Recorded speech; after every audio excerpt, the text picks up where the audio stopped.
اعوذ باللہ من الشیطان الرجیم بسم اللہ الرحمن الرحیم الحمد للہ رب العالمین والصلاة والسلام علی سیدنا و مولانا ابی القاسم محمد اللہم صلی علی محمد و آل محمد وآلہ الطیبین الطاہرین المعصومین المظلومین المنتجبین الاخیار ولعنۃ اللہ علی اعدائہم الاشرار اما بعد فقال اللہ تبارک و تعالی فی کتابہ المبین بسم اللہ الرحمن الرحیم والعصر ان الانسان لفی خسر الا الذین آمنوا وعملوا الصالحات وتواصوا بالحق وتواصوا بالصبر۔ ناظرین محترم، گزشتہ جو سورہ تھا سورہ تکاثر، جس کے اختتام پہ یہ عرض کیا کہ خداوند متعال اس سورہ میں انسانیت کو یہ پیغام دینا چاہ رہا ہے کہ تم مال و زر کے پیچھے بھاگنا چھوڑ دو۔ الہاکم التکاثر حتی زرتم المقابر، تم قبروں تک جا پہنچے لیکن مال اور کثرت مال کے پیچھے بھاگتے رہے۔ وہ لوگ جو غرق در دنیا ہوئے، وہ لوگ جنہوں نے دنیا ہی کو سب کچھ سمجھا، ایسے لوگوں کو کامیاب کہنا، ایسے لوگوں کو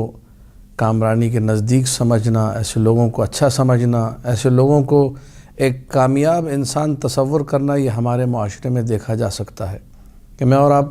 کسی کی کامیابی کے لیے معیار اس چیز کو قرار دیتے ہیں، دیکھو اس کا لائف اسٹینڈرڈ کیسا ہے، اس کا لائف اسٹائل کیسا ہے، کتنا بڑا بنگلہ ہے، کتنی بڑی گاڑی ہے، اس کے گھر والے، اس کا گھر بار، یہی چیزیں دیکھ کر میں اور آپ فیصلہ کرتے ہیں کہ سامنے والا شخص کامیاب ہے یا کامیاب نہیں۔ خداوند متعال اس مختصر ترین سورہ میں ایک اہم ترین پیغام دینا چاہ رہا ہے۔ بسم اللہ الرحمن الرحیم والعصر، واو قسم کا واو کہلاتا ہے، والعصر یعنی عصر کی قسم۔ اب عصر کی قسم سے کیا مراد ہے؟ مفسرین نے بہت سارے اقوال ذکر کیے ہیں۔ وقت عصر، نماز عصر جو ہے، بعض مفسرین اور فقہا کے مطابق وہ جو حافظوا علی الصلوات والصلاۃ الوسطیٰ جو کہا گیا ہے، صلاۃ وسطیٰ سے مراد بعض کے پاس وقت عصر ہے، تو عصر کا وقت انتہائی بافضیلت وقت ہے۔ عصر کے اوقات میں خاص دعائیں وارد ہوئیں، خاص طور پہ یوم الجمعہ، جمعے کے دن دعائے سماعت، مثلا دعائے سماعت کہا جاتا ہے، سماعت لفظ صحیح ہے بکسر سین، اس کو پڑھنے کا حکم ہے، جو مقامات محمد و آل محمد، مقامات خلفاء اللہ کے حوالے سے بہترین دعا ہے۔ عصر کے دیگر ایام میں بھی دعاؤں کو پڑھنے کا حکم دیا گیا ہے، دعا مانگنے کا حکم دیا گیا ہے، فضیلت والا وقت ہے، کوئی عام وقت نہیں وقت عصر، لہٰذا اس وقت کی قسم کھائی جا رہی ہے۔ بعض نے یہ لکھا، حتیٰ ترجمے کے اندر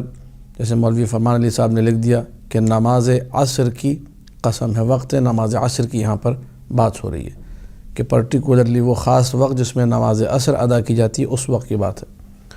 بعض مفسرین نے لکھا کہ عصر سے مراد وہ عصر ہے جس عصر میں اعلان نبوت ہوا تھا، عصر نبوت محمد مصطفیٰ صلی اللہ علیہ وآلہ، اس کی قسم کھائی جا رہی۔ اور بعض دیگر نے کہا عصر سے مراد ہے زمانہ، عصر کا ایک معنی دہر ہے، زمانہ ہے، اس کی قسم کھائی جا رہی۔ اور کچھ روایات ایسی بھی ہیں جن میں فضائل جب بیان کیے گئے محمد و آل محمد کے، تو وہ وقت کہ جس وقت ظہور صاحب العصر والزمان ہوگا، اس وقت کی قسم کھائی گئی۔ والعصر یعنی اس زمانے کی قسم کہ جب محمد و آل محمد کے جو آخری فرد ہیں، جو نقیب الثانی عشر ہیں، جو خلیفۃ الثانی عشر ہیں، امام زمانہ علیہ الصلاۃ والسلام، ان کا جو عصر ظہور ہے اس کی قسم کھائی جا رہی ہے۔ قسم جس چیز کی کھائی جاتی ہے، کوئی اہمیت والی چیز، کوئی ایسی چیز ہوتی ہے جو عظمت رکھتی ہے، جو قیمت رکھتی ہے، جتنے آپ معنی کریں، یہ سارے کے سارے معانی جو ہیں اس شے کی اہمیت ہی پر دلالت کرتے ہیں کہ جس کی قسم کھائی جا رہی ہے۔ سوال یہ ہے کہ قسم کھائی کیوں جاتی ہے؟ یہ میں نے دوسرے مقامات پر بھی جہاں پر قسمیں آئی ہیں وہاں بیان کیا ہے، لیکن چونکہ یہاں پر بھی قسم ہے تو تکرار کرنے میں کوئی حرج نہیں ہے۔ ناظرین اس کو اپنے ذہن میں اس نقطے کو محفوظ رکھیں کہ لغت عرب میں جب انسان بلاغت عرب کا مطالعہ کرتا ہے، اور یہ وہ بلاغت ہے جو دنیا کی ہر زبان میں رائج ہے، قسم اور کسی بات کو انتہائی شد و مد کے ساتھ، شدت و حدت کے ساتھ، اور امفسائز اور امبوز جسے کرنا کہا جاتا ہے، ان تمام کیفیات کے ساتھ تب بیان کیا جاتا ہے جب سامنے والا ماننے کو تیار نہ ہو۔ آسان زبان میں جب سامنے والا کسی بات کا انکاری ہو، انکار کر رہا ہو کہ نہیں ایسا نہیں ہے، وہاں ہم قسم کھا کے کہتے ہیں کہ نہیں ایسا ہی ہے، خدا کی قسم ایسا ہے، کعبے کی قسم ایسا ہے، یا بعض اوقات لوگ اپنے والدین کی قسم کھاتے ہیں کہ ماں باپ کی قسم، بچے کے سر کی قسم ایسا ہی ہے، میں جھوٹ نہیں بول رہا۔ سامنے والا آپ کے سچے ہونے کا انکاری ہے تو آپ اپنے سچے ہونے کو ثابت کرتے ہیں اور اس کے جھوٹ کو رد کرتے ہیں قسم کھا کر۔ تو خلاصہ ہے کہ قسم جہاں بھی کھائی جاتی ہے تو کسی ایسی بات پر کھائی جاتی ہے جس کا سامنے والا منکر ہو، ورنہ قسم کھانے کی کوئی تک نہیں بنتی ہے۔ اگر آپ ایک بات مانتے ہیں، آپ مانتے ہیں اللہ ایک ہے، میرا بھی عقیدہ اللہ ایک ہے، اور میں آپ سے کہوں کہ خدا کی قسم اللہ ایک ہے، تو آپ ہنسیں گے، بولیں گے بھائی میں بھی مانتا ہوں، تو کی نہیں ہے کوئی قسم کھانے کی، یہ فضول میں تم میرے سامنے کوئی قسم کھا رہے ہو۔ بلکہ آپ شاید اس نقطے کی طرف ملتفت نہ بھی ہوں، لیکن آپ کے ایک وجود کے اندر یہ چیز حصہ بن چکی ہے اور آپ کو بھی پتہ ہے، اگرچہ الفاظ یہ والے نہ ہوں، آپ کو پتہ ہے کہ قسم انکار ہی پر کھائی جاتی ہے۔ آپ پلٹ کے کہتے ہیں اللہ کے بندے کیا میں کافر ہوں، کیا میں مشرک ہوں جو تم میرے سامنے اس طرح قسم کھا کے بتا رہے ہو کہ اللہ کی قسم اللہ ایک ہی ہے، یا خدا کی قسم اللہ ایک ہی ہے، یا مثال طور پر کسی اور چیز کی قسم اللہ ایک ہی ہے، میرے سامنے مت کہو، میں تو مانتا ہوں۔ لہذا قسم وہاں کھائی جاتی ہے جہاں سامنے والا منکر ہو۔ جب یہ نقطہ واضح ہو گیا، اب ہم دیکھتے ہیں کہ سورہ عصر میں کس بات کی قسم کھائی جا رہی ہے۔ والعصر، عصر کے وقت کی قسم، اب وہ وقت عصر ہو یا وقت عصر نبوت ہو، وقت عصر ظہور امام زمانہ ہو، جو بھی اہم ترین معنی آپ لینا چاہیں تفاسیر کے مطابق، روایت معصومین کے مطابق لے سکتے ہیں۔ ہم نے جب قسم کھا لی کس بات پہ کھائی؟ ان الانسان لفی خسر، ساری کی ساری انسانیت خسارے میں ہے اور گھاٹے میں ہے۔ یہ وہ بات ہے اگر آپ کسی عام آدمی کے سامنے کریں گے وہ ماننے کو تیار نہیں ہوگا، سب خسارے میں کیسے ہو سکتا ہے؟ ایک مومن، ایک موحد اس بات کو قرآن کی روح سے سمجھے کہ قرآن کی نگاہ میں کامیاب اور کامران فرد وہ ہے جو اس استثناء کو اپنے وجود میں رکھتا ہو جو قرآن نے کیا۔ معیار کیا ہے کامیابی کا اور کامرانی کا ایمان اور عمل صالح۔ جس نے ایمان اور عمل صالح کو لے لیا یہ کامیاب ہے، باقی سب گھاٹے میں ہیں۔ تم اپنے معیار نہ بناؤ۔ عزت کا معیار یہ نہیں ہونا چاہیے کہ پیسہ زیادہ ہے، جاہ و حشم زیادہ ہے، لوگوں کی نگاہ میں اس کی وجاہت زیادہ ہے، لوگوں کی نگاہ میں اس کی بات زیادہ چلتی ہے، حکومتوں میں اس کا زیادہ آنا جانا ہے، وزارتوں کا تعلق اس سے بہت زیادہ ہے، وزیر اس کے پاس آتے ہیں، نوکر چاکر اس کے زیادہ ہیں، گاڑیاں زیادہ ہیں، ساری دنیاوی چیزیں۔ ان العزت للہ جمیعا، عزت ساری کی ساری خدا کے ہاتھ میں۔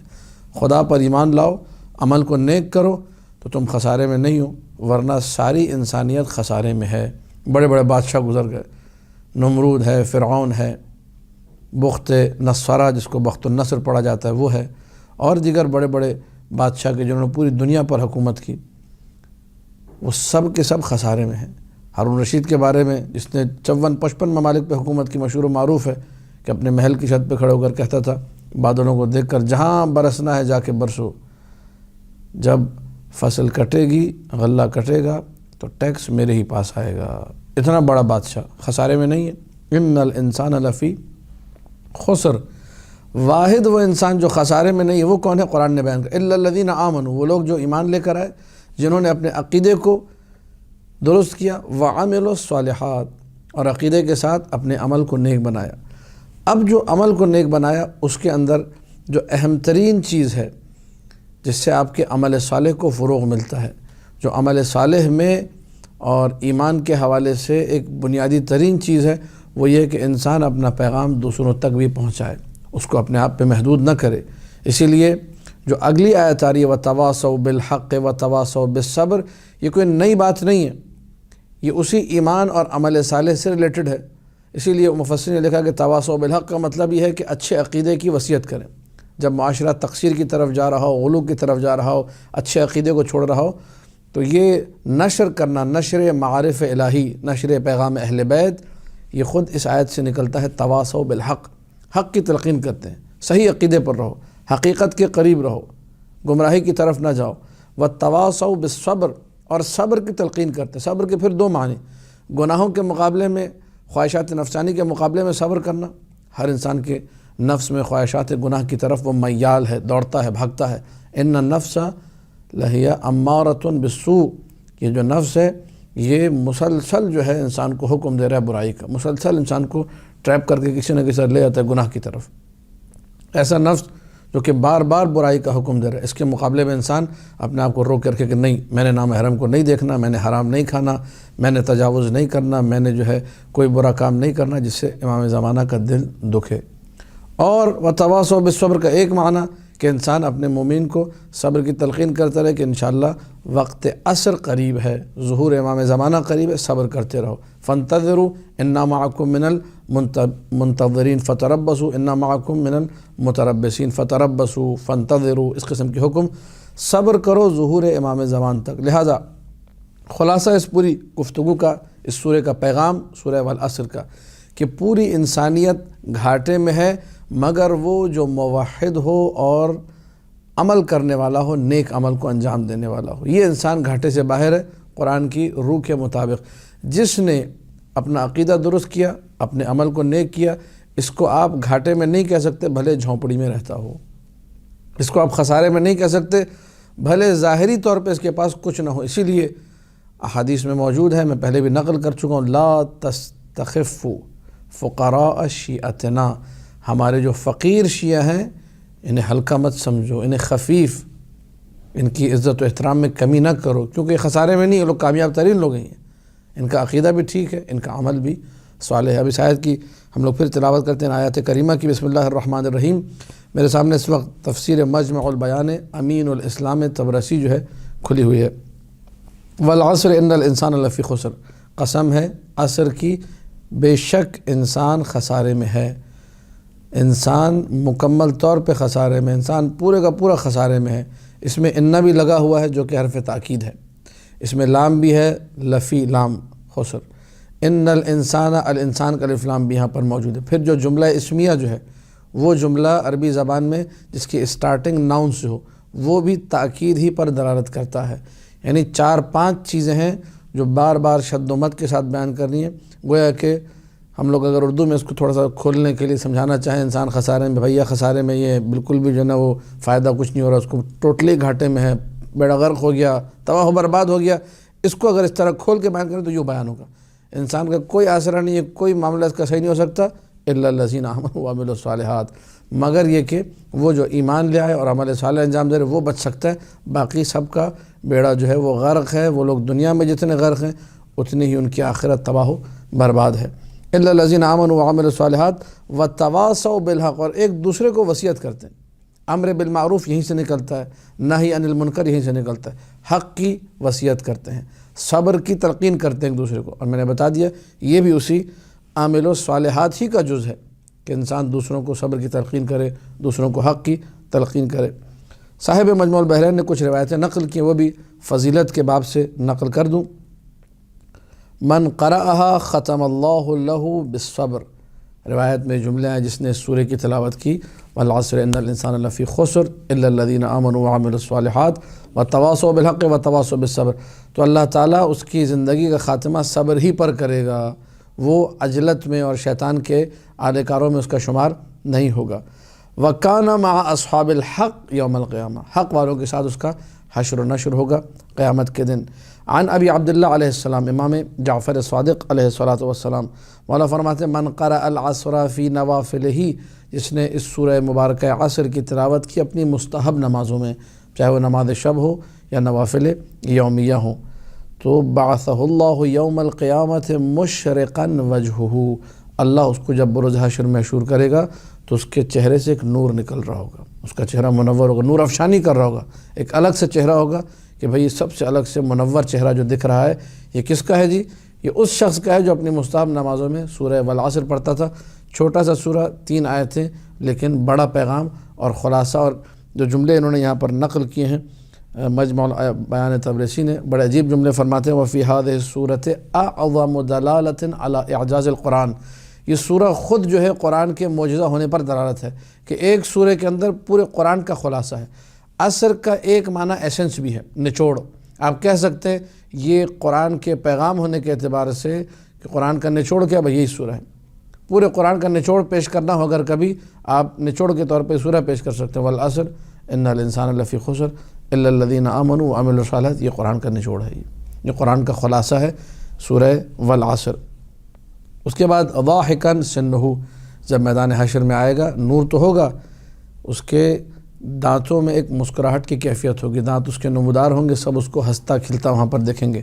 قریرۃ عینہ، آنکھوں میں ایک ٹھنڈک ہوگی، ایک اطمینان ہوگا، ایک سکون ہوگا۔ حتی یدخل الجنہ، یہاں تک کہ جنت میں داخل ہو جائے گا، کیونکہ بہت سارے لوگ کچھ مواقف میں مطمئن دکھائی دیں گے،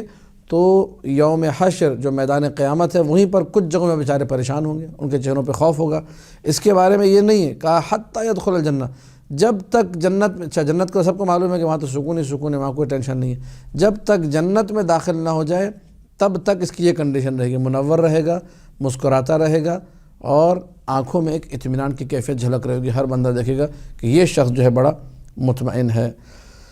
تفسیر ہم نے اس کی آپ کے سامنے بیان کر دی، باتیں اور بھی ہیں، لیکن چونکہ ایک مختصر جسے کہا جائے پیغام دینا تھا سورہ والعصر کے حوالے سے، تو وہ پیغام یہی ہے، انسانیت پوری کی پوری گھاٹے میں، مگر وہ جو مومن ہو اور عمل صالح کرنے والا ہو۔ والسلام علیکم ورحمۃ اللہ وبرکاتہ۔